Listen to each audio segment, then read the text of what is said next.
لە وەختێ ئەو دووە دیدارە دەرچوو مەپرسن من چ حاڵێکم بەسەر چوو وتم چیدی خەفەت ناخۆم کەچی هەر لە ئەم گوێ هات و لەو گوێچکەم بەدەرچوو لەدڵ بۆ جێگەی حەسرەت دەدەی تۆ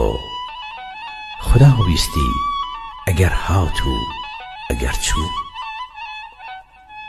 لەدڵ بۆ جێگەی حەسرەت دەدەی تۆ خدا ویستی ئەگەر هات و ئەگەر چوو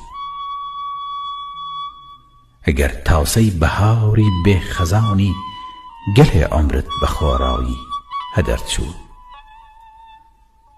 لە دنیا گەر بەشی زانا خەفەت بوو 200 خۆزگەم بەوەی وا بێ خەوەر چوو